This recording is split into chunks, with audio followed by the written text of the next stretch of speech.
Live.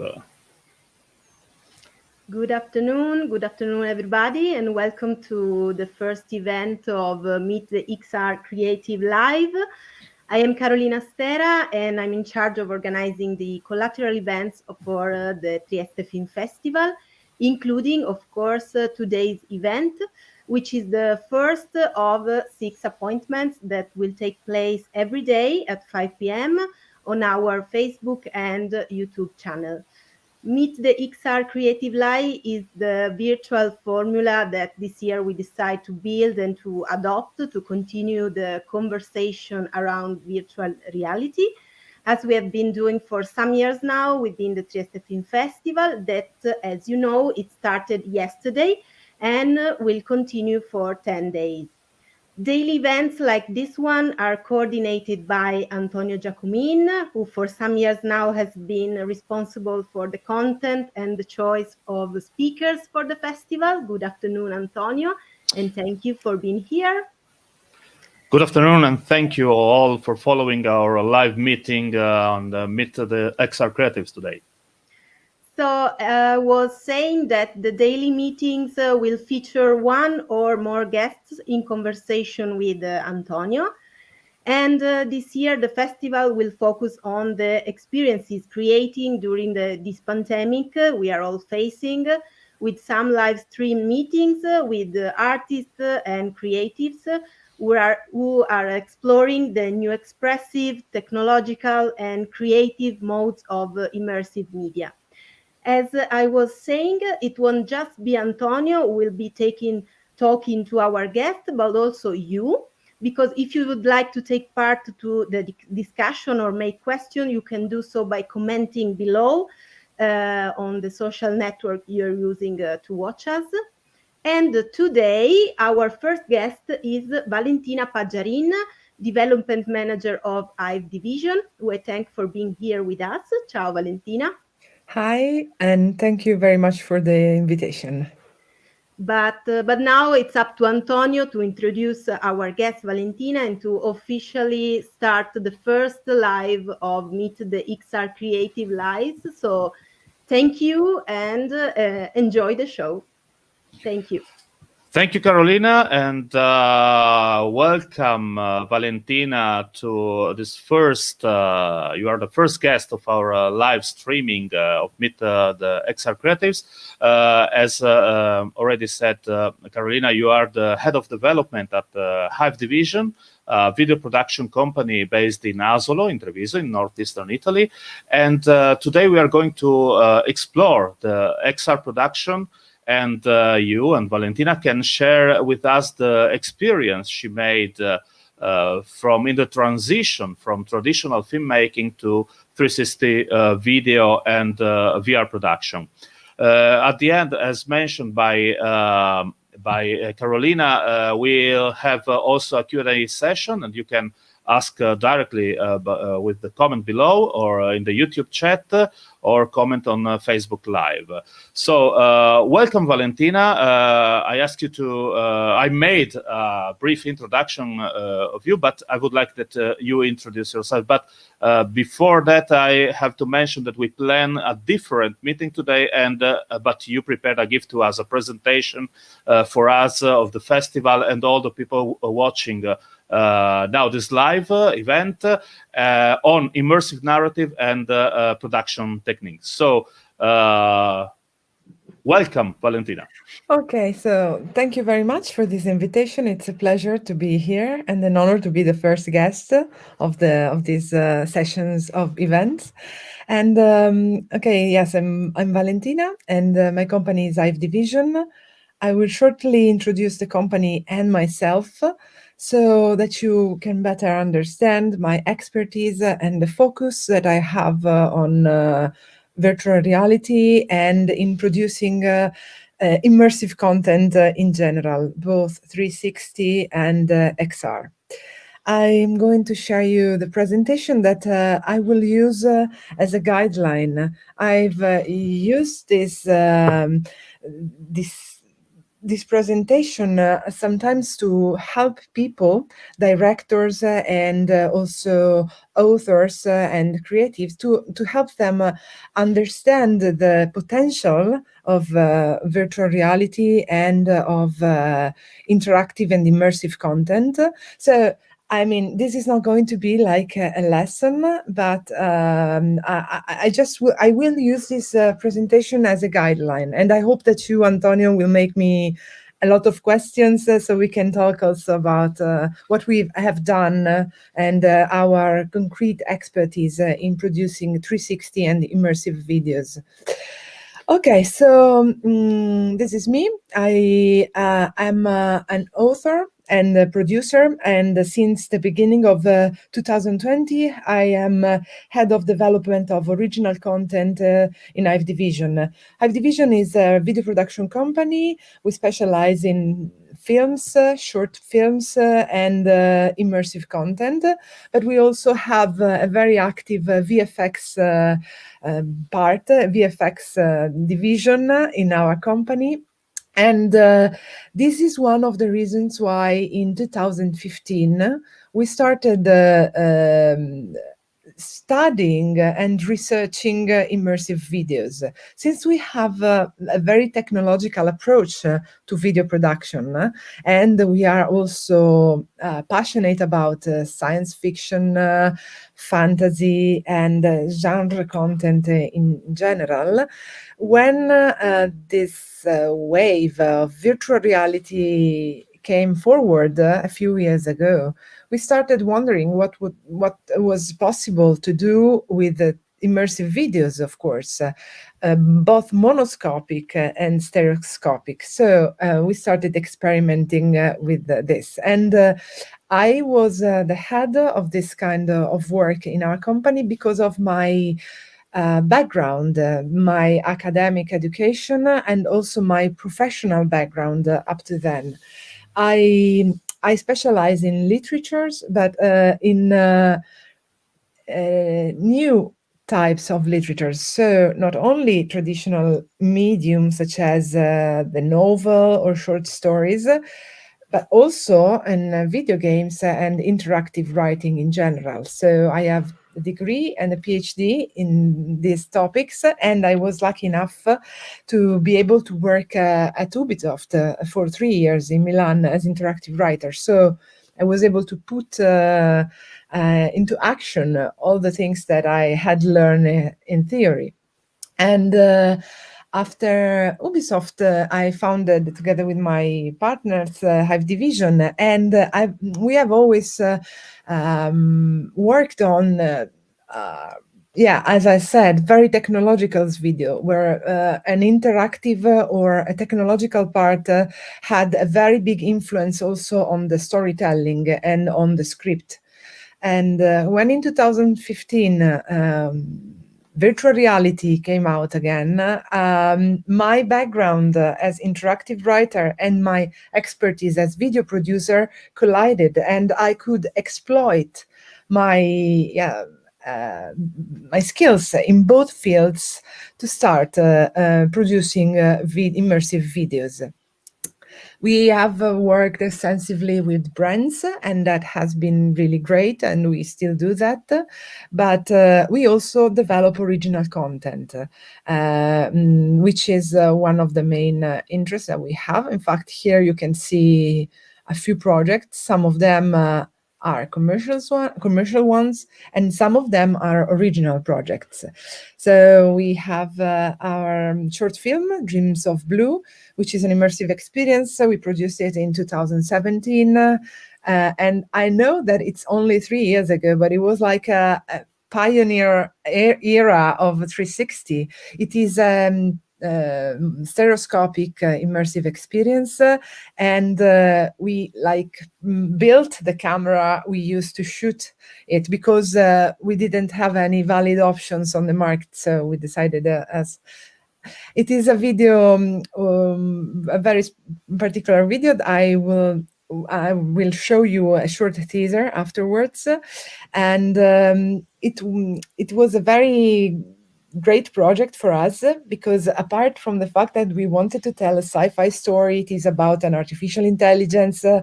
After the completion of the video, we were invited to many festivals and we had the chance to meet a lot of other creators, producers, authors, and to,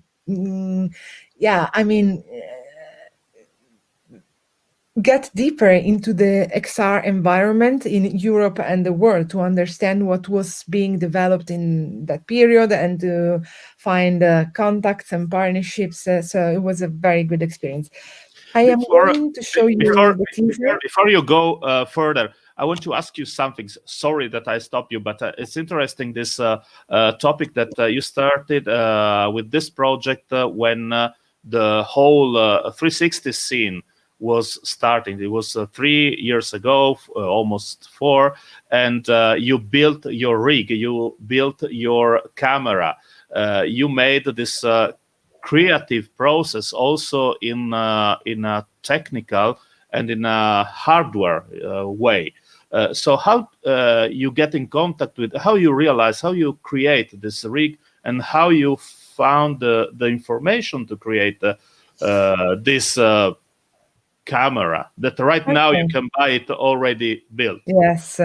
Okay. First, this is a very interesting question. And first of all, we have always known that our focus was not going to be on the hardware itself. So we built 2 cameras actually, but we built them only because there was no hardware available for us to use. We didn't want to focus on that hardware like forever because as it happens in cinema, you choose the right camera for the right project. So we didn't want like to say, we're going to always use this camera because we have built it or because it's the best for everything, because this is not right.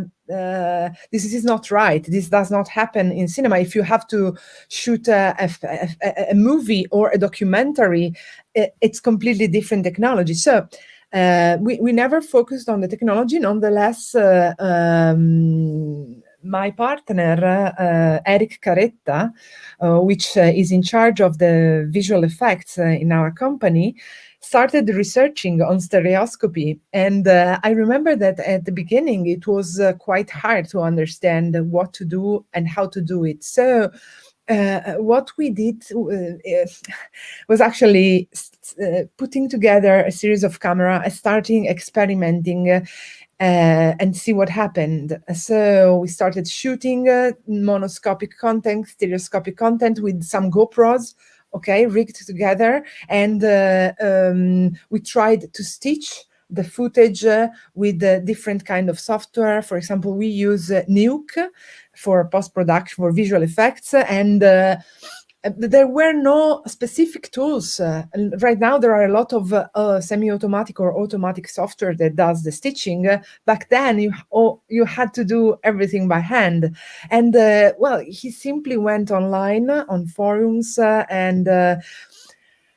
Okay, I must say that this is something that is inside our DNA as professionals and as company, because we started producing videos, making a fun film about a video game, which was Metal Gear Solid, Philanthropy, the movie, and in 2006, and we developed the movie from 2006 to 2009. And we did that thanks to the internet. I mean, we met a lot of people, we worked online. So we were used to look for help in online communities for software, and in this case also for hardware, for tweaking. And together, so Eric Caretta together with Mattia Gri, which is one of our other partners, they built the actual structure of this camera, and they calibrated the distance of the lenses, and they did a lot of magical and technical stuff that I still don't understand, but they made it. And we created the camera. We gave it a name, which was Panopticon, and we've used the Panopticon for several projects. To tell the truth, we did not use Panopticon for Dreams of Blue, because as you will see after I show you the teaser, we didn't need a 360 camera for that project, actually. Okay, even if it is a 360 movie. Instead, we used it for other projects, like, for example, Open Maze and Sky Calcio. And in those cases, it was very useful, and we knew the workflow. We had some issues, but everything was, we could tweak it, and we could fix it in post, even if it's something that should not be done. And so yes, afterwards, now Panopticon is like retired, because there are a lot of very good 360 stereoscopic cameras with bundled with the softwares that allow you to do the stitching. So it's less time consuming, it's easier, and the results, it's quite good. So this is the story of the technology. It happened in a few situations. It actually happened that we needed to build ad hoc rigs to use cameras to do stereoscopic shooting. Dreams of Blue was one of those cases. And so if you want, I can show you the teaser. Yeah, well, let's go with the teaser. So okay, perfect. When you share, I can share the video.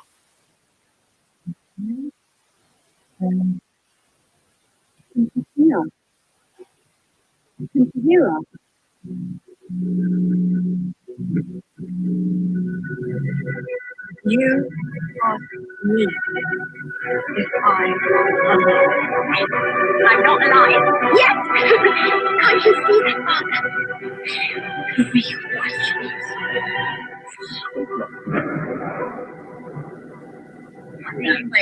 Good for you.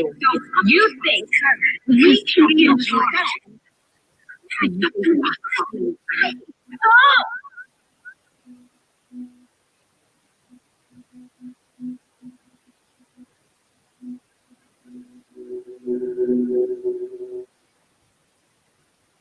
Okay. So, as sometimes happens for virtual reality, it's very difficult to show in 2D something that is immersive. So, in this case, I've shown you a teaser of our project, but to fully understand it, you should watch it in 360. The project is about an artificial intelligence against consciousness, and that becomes self-aware.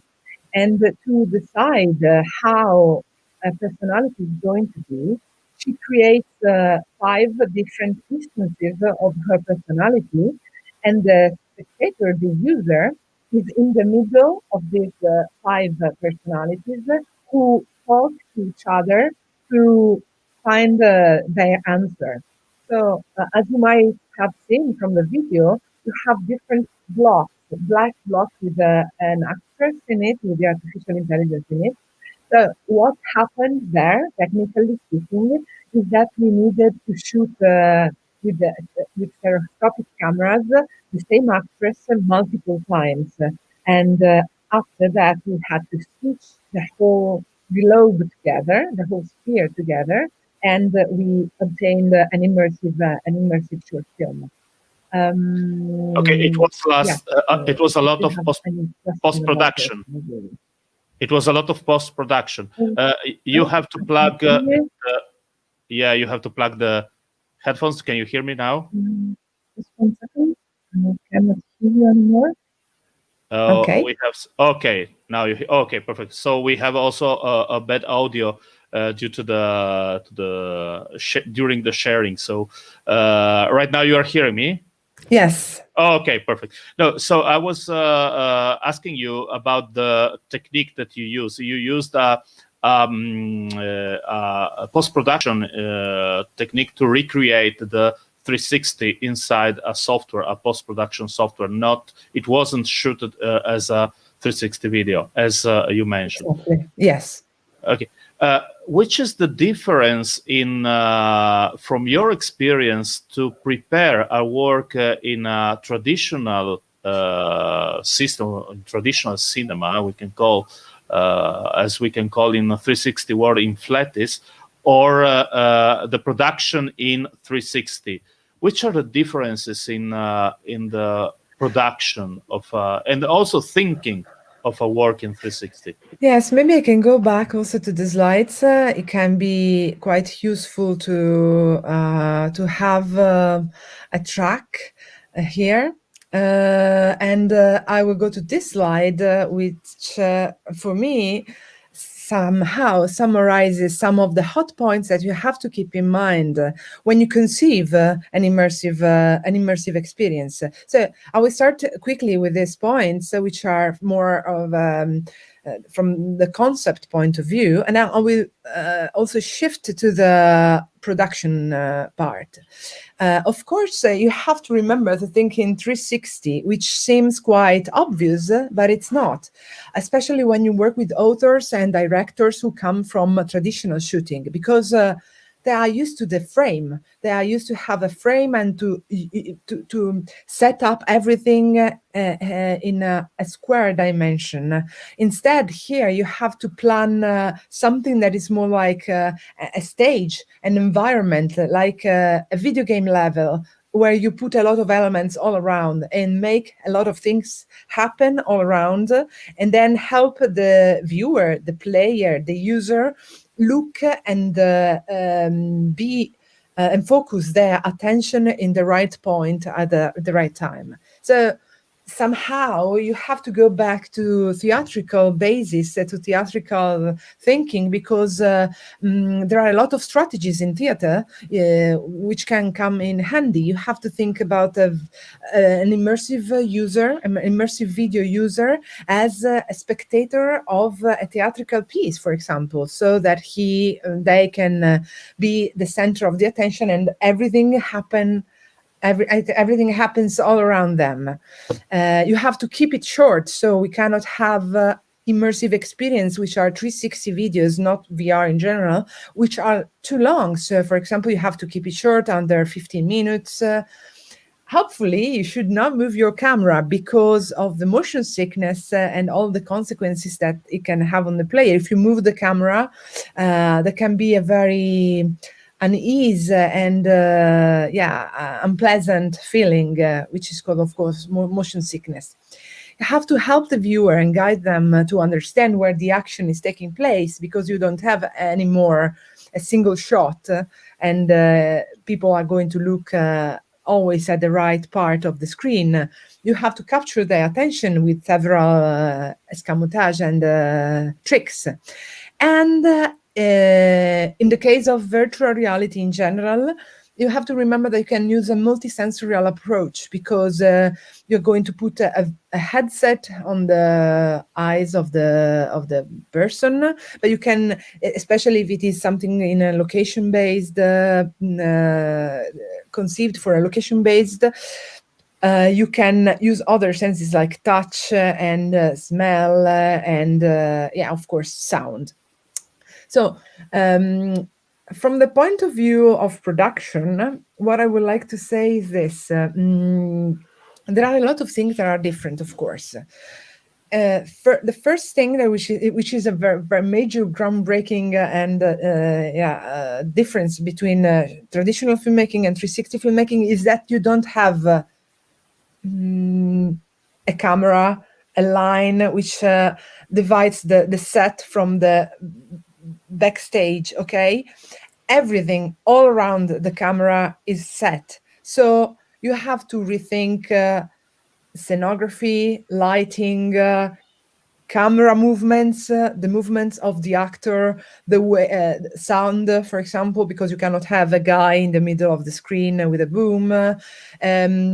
So you should see what happens on a 360 shooting to really understand all the different parts. And these differences must be conveyed to the people, to the professionals who are going to work with you. So you might have a very good director of photography, but if he has never worked on a 360 shooting, you need to be careful and to help them understand what it means in terms of lighting, because they are not going to have all the tools that they usually have to light a set. Also, actors have different responsibility and need a different set of skills, because these things are coming to my mind and while speaking, because there are actual experiences. There is no editing afterwards. So if you have to shoot a scene, the actor must be able to memorize the whole scene altogether, because you are not going to be able to cut that scene. Probably you have to use all that he is saying in a single cut, because you are not going to be able to edit that, unless, I mean, this can be one of the problems. Then it depends on how you decide to edit the piece and everything. So you mentioned the second point here in your slides, learn from theater. So if you are going to stage the scene in a 360 video or a VR environment, you have to think as a theater scene and point your not actor in the center of the scene, but the viewer, as you mentioned before. Think in 360 is the point of view of the viewer. You are meaning that? Yes, the viewer is always at the center of the 360 piece, and also of my mind when I conceive a 360 experience. I'm always trying to take the viewer's perspective. So I try to be the user, and I say, what am I seeing, and why am I seeing that in this way? I don't want to exploit only a short segment of the headset. I want to make people be curious and move around and look things and also create a kind of replayable value, because if there is something 360 narration that is really very well built, you are going to want to watch the same piece at least a couple of times, if not 3 times, to get all the hints and all the elements that are present in the script and in the director's mind. Of course, the best scenario is you understand everything the first time, but you have some like Easter eggs or in-depth elements that you can, find if you replay the experience, even if it is only a 360 video and not a video game. So. You talk about the experience, and you mentioned before in your portfolio, I saw 2 other works. Yes. Done by you, and one was Open Maze, where you enter in a different experience. It's 360 video, but you can have a different experience of the immersion, and Z Plus, that is a very unique use of 360 and avoids one of the biggest problem that you mentioned, the motion and the motion sickness in 360. Okay. Tell us about these 2 projects that are very interesting. Yes. Okay. I'm going to tell you something more about Open Maze first. We produced this. This is a VR 360 theatrical experience. So what does it mean? We worked with a company, a theatrical company called Ailuros, and we conceived and we wrote together this work. And this is a performance for one single user at a time, which lasts around 12 minutes. And it mixes the presence of a real performer and an immersive video. I will show you a 5-minute teaser of this project, which helps understand better. And I will talk while showing you the video, so we can discuss some interesting parts and leave the headphones on, so we have no problem with the audio. Okay. So I add to the stream. Okay, perfect. So we can also talk about the. Yes. So there is a music, of course, but you're not going to hear it. And as you can see, this was one, I believe, the first Italian experiment in immersive theater, and we took it around in Gorizia and in Marrakesh, and it went quite around a lot, and the response was very enthusiastic and emotional.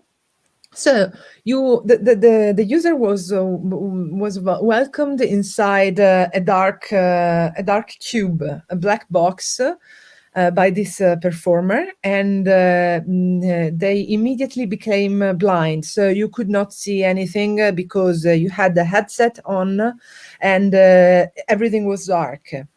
And after a while, there was a performance starting. It was a rite about the Minotaur. So you were trapped in a place together with the Minotaur, and you had to escape together with Arianna, which is this young priestess.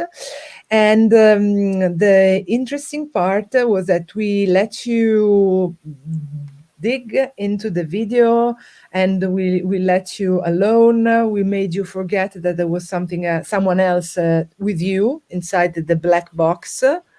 But after a while, the performer, according to some specific moments in the video, the performer started interacting with the user, touching them, whispering them, blowing them and with air, and making them feel some physical sensations, which was very confusing because you were seeing some things inside the world, and you were not aware of what was happening to you outside. And this created a great degree of immersion and of emotion.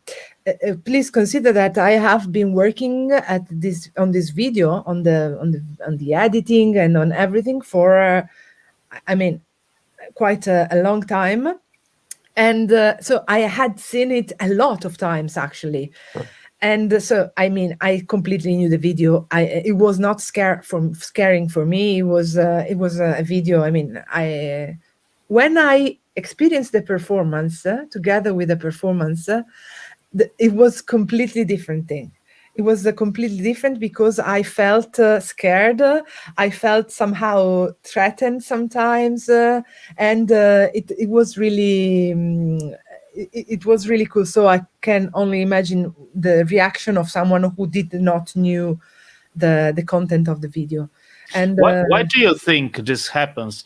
This effect of presence when your emotions and your also feelings are connected with the virtual reality and the real. As we can see right now, he's touching the person, yes, and he turns. So it's something this agentivity, this action inside the VR theater, we can call, or if you want to define in one way. Where starts this? And when you plan to make a work like this, when you plan also the real actions, not also the virtual, but also real action. Okay.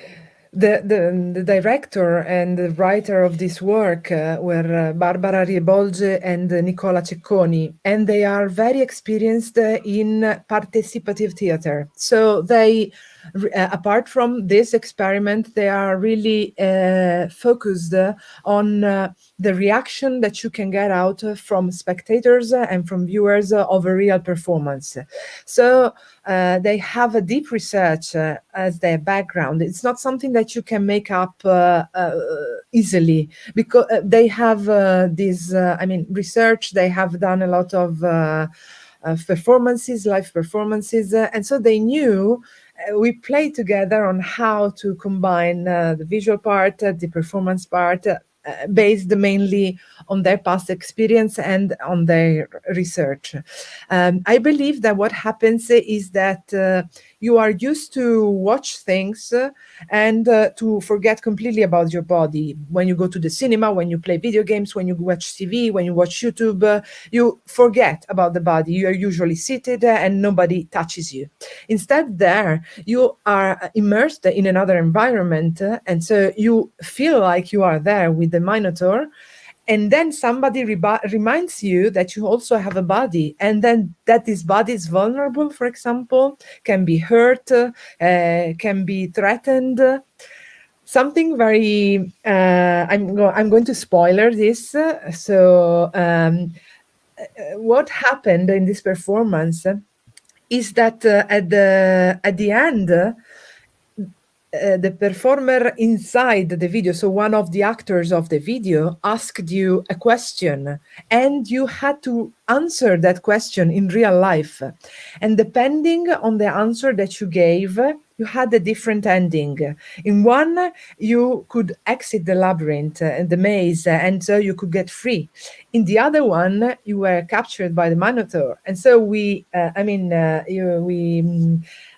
used a rope on your hands, and we brought you around, and you were like a prisoner. So this is the positive ending, but there was another part that was much stronger. So if you decided to stay in the labyrinth with the Minotaur, you had also this very strong physical contact, of course, nothing violent, but it was really, emotional and strong, and people reacted to that quite often.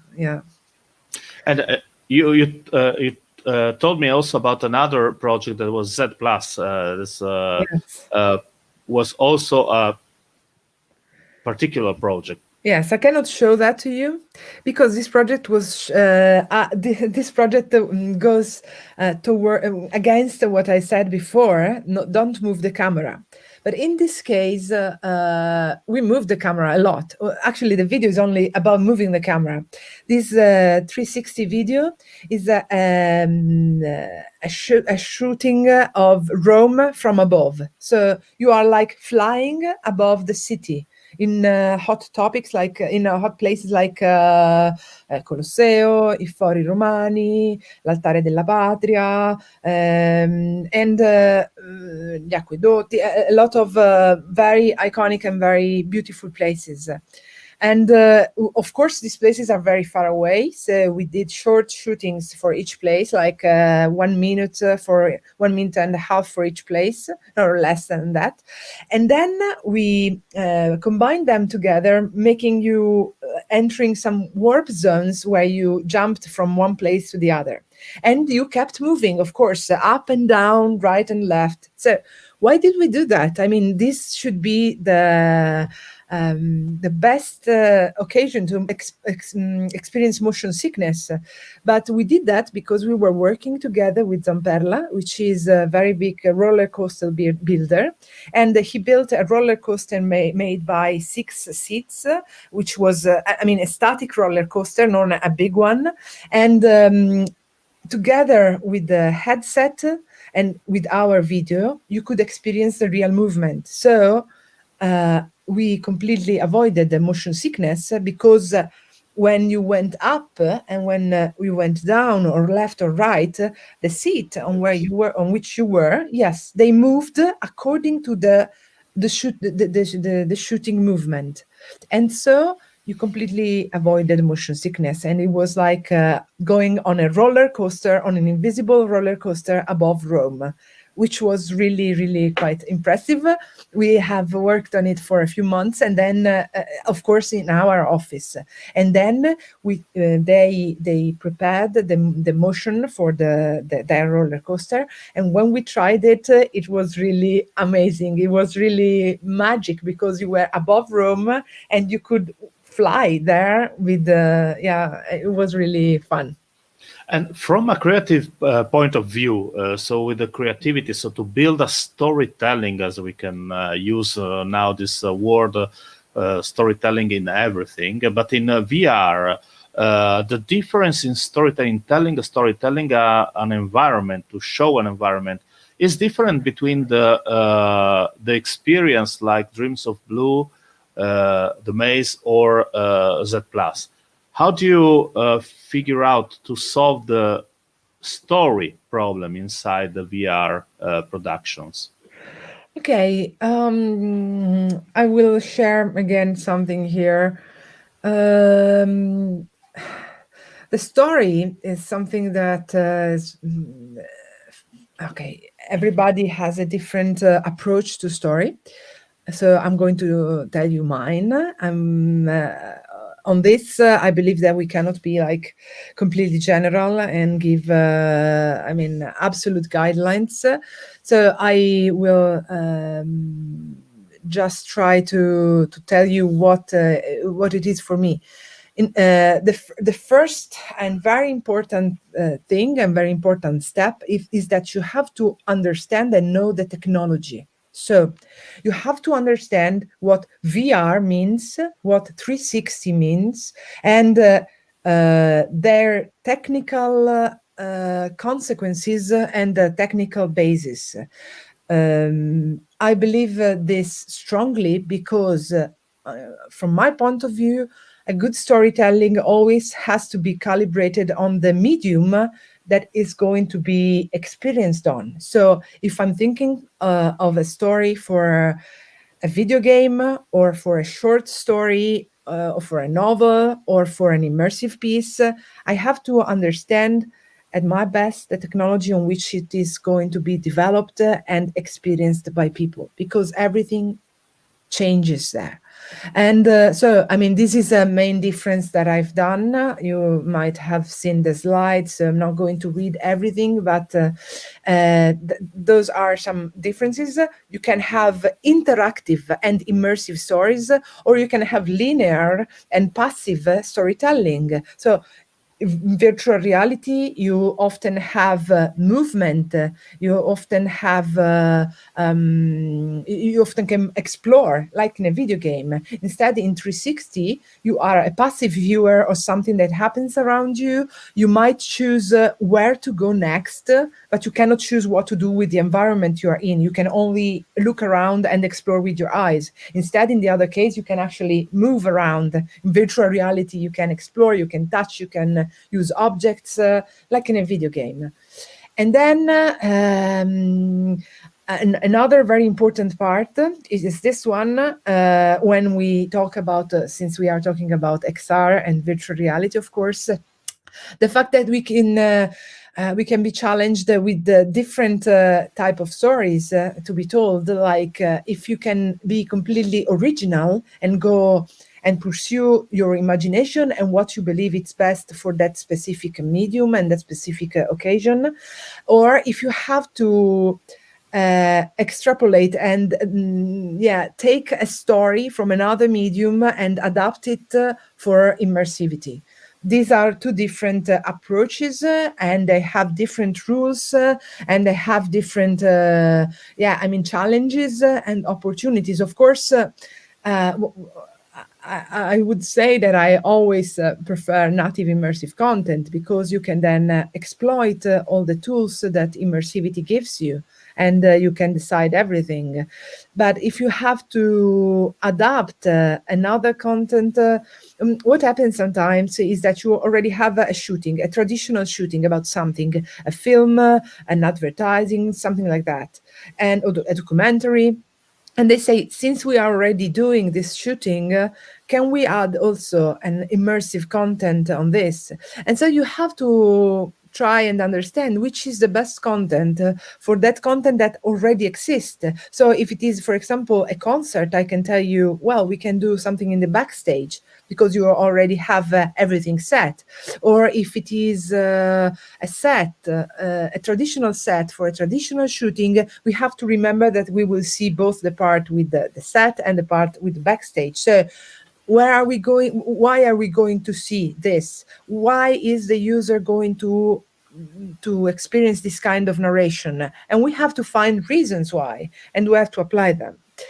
Something that happened and that would like to show you is that in my experience, there have been quite recurring themes in virtual reality. So sometimes it happens that when you're free and when you can decide whatever you want to do, there are a lot of people who develop content based on these topics. I don't know why. As I mentioned before, I don't have like an academic study on this, but based on my experience up to now, there are a lot of analogies. Well, what happened to me, for example, is that in 2017, when I started going around with Dreams of Blue, I found out that there was at least other 10 pieces about artificial intelligence gaining awareness and doing something to the spectators. And nobody copied anybody because every story was different. There were all beautiful stories like Alteration, I Philip. There were a lot of stuff. It happened. And also, for example, about modern rites and initiations, this year, again, in Venice, VR, there were a lot of rites, ancient Greece. There was, I don't know why, but this is something that happens. So you can... Do you think it's something connected with ourselves? Like always is connected with modern rites initiation. I know there's the same.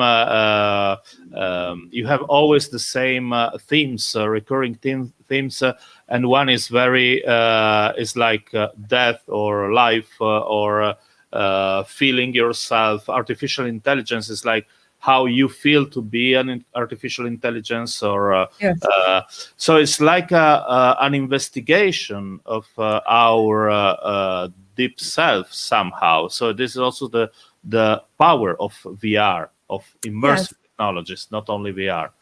Yes, I believe that what happens, what is happening is that there are a lot of questions regarding these topics nowadays, and the medium of virtual reality, of immersivity in general, gives us the right tool to reflect and to make research about this. So it's something like it's on our mind. And when we were given this tool, we were also, it's really the best tool I have to make my inquiry in this topic. I still, for example, I am obsessed with artificial intelligence. In fact, also, as you might know, our new project, it's a more a 360 shooting project, real life, but it is an XR interactive project. It's called The Empathy Machine, and it's based on an artificial intelligence who helps the user understand their emotion and create art, immersive art, to depict those emotions. So what happens is that also some topics can be explored in some way. For example, I was happy with Dreams of Blue. I was happy with that storytelling, with that. Of course, there are a lot of things that I would do differently today, but it happens with every project. But after completing the project and after seeing where the technology is going, I started asking myself, that's why I said before that the technology is very important to understand and to study the technology itself, because I said, now I can do this with technology. What story I can tell with this tool? Okay, so what I can do about artificial intelligence with these new tools that virtual reality is giving me, because virtual reality is evolving at a very fast pace, and we are now exploring the potential of multiplayer, for example, of interactive and collaborative environments, that's how. Of course, I believe that it's a great tool, a great medium, and that is giving us a lot to think and a lot of opportunities to develop great stuff. We are already almost at the finish of our meeting. We are at 48 minutes, like 50 minutes already. And thank you for this presentation. But before the end, I have two questions from our audience. The first is about the tools. Which are the tools that I need? I'm a video maker, or I love video making, and I want to enter into the XR making, XR making, and which are the tools that I need to enter and to start with a VR experience? Okay, I can talk extensively about the tools for 360 shooting. I'm not going into details of every and each camera, but what I can tell you is that differently from when we started, there are a lot of automatic cameras, monoscopic and stereoscopic. Of course, stereoscopic cameras cost more, and monoscopic camera are more cheap and more accessible. And what I would suggest you is to buy one of the monoscopic cameras, which also have the software, the stitching software in bundle. So I'm not going to make names, but if you go out there and look at the cameras that there are on the market, there are very famous brands.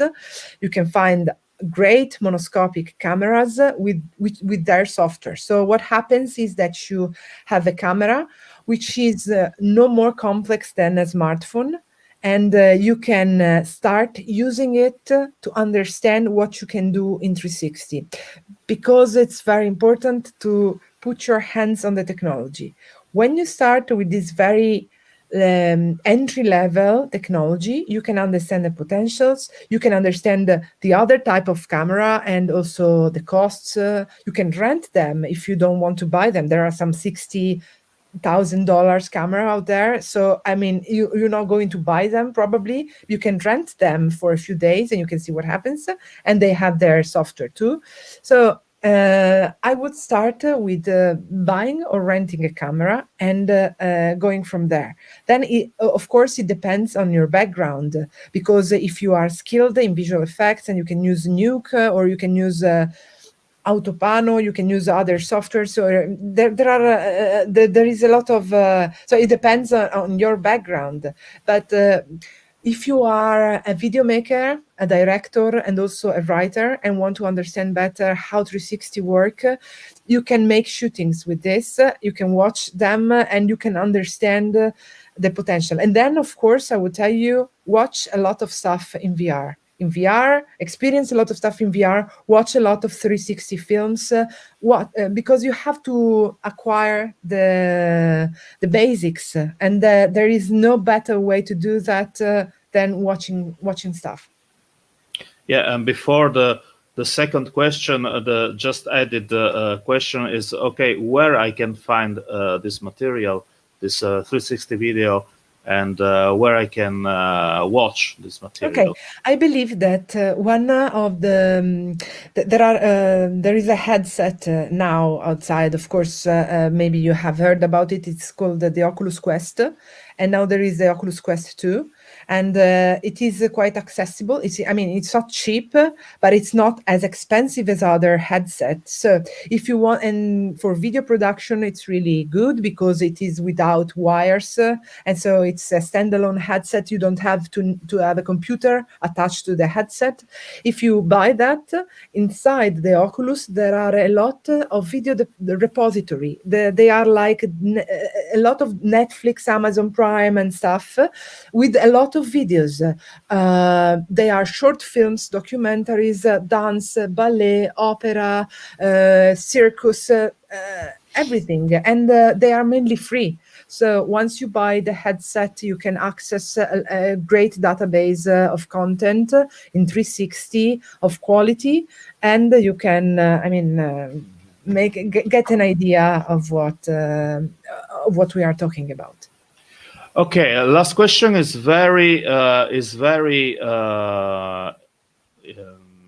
technical, and it's about sound. Okay. How you manage the sound in 360? Okay, this is of course a very good question and a very, very important part of the experience.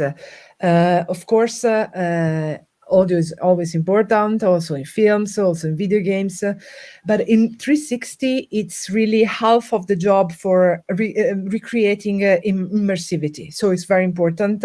And there is, of course, immersive sound, positional sound, which means that there are techniques, and you should talk to a very good sound designer for this, to recreate or position the audio all around you. So what happens is that you can have specific microphones on set, and those microphones, of course, they record everything spatially. So the audio is already captured, spatialized. All around. Yes, all around. And then in post-production, you place the audio according to the position of the video and you connect them. I cannot go into great technical details because I don't specialize in audio.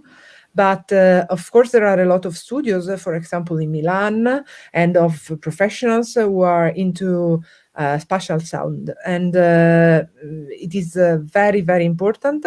Depending on the project, you can also reconstruct sound. For example, if you cannot, when you shoot the video about the roller coaster, we could not have sound because the drone was making a lot of noise. So we had to make immersive sound all in post-production. And this is something that a good sound designer can do. And he put the sound according, like if the Colosseum was on the right, you heard screaming and noises there. If there was a stream or a river on the left, you heard the sound of the river on the left.